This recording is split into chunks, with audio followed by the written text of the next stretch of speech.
वजीर आला के चंद्रशेखर राव ने बीएससी इजलास में ऐलान किया है कि एनपीआर और सीएए के खिलाफ करारदाद पेश की जाएगी। गवर्नर खुतबे में इससे मुताल्लिक कोई जिक्र नहीं किया गया, जिस पर मजलिस के अरकान असम्बली ने मीडिया से बात करते हुए कहा कि हुकूमत एनपीआर पर फौरन रोक लगाए।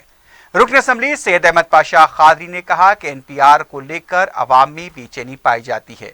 हुकूमत को चाहिए कि वो केरला की तर्ज पर तेलंगाना में भी एनपीआर पर रोक लगाएं।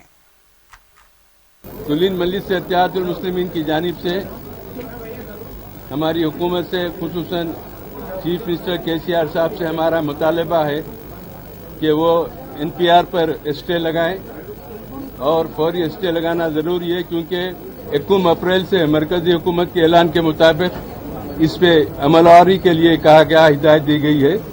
इसलिए जरूरी है केरला हुकूमत की तरह पर तेलंगाना हुकूमत भी एनपीआर पे स्टे लगाए। गवर्नर का भी खुतबा हुआ, उसमें इसका कोई जिक्र नहीं है, लेकिन मजलिस इत्तेहादुल मुस्लिमीन हुकूमत से मुतालबा करती है कि एनपीआर पर फौरी स्टे लगाए और इस लोगों में अवाम में जो बेचैनी फैली हुई है उसको दूर करे।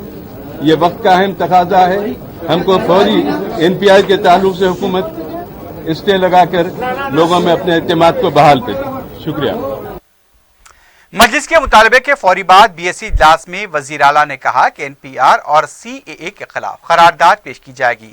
वजीर उमूर मुक़न्नना प्रशांत रेड्डी ने बताया कि बीएससी इजलास में वजीर आला ने कहा कि सयाह कानून के खिलाफ ऐवान असम्बली में बहस के बाद ही करारदाद पेश की जाएगी।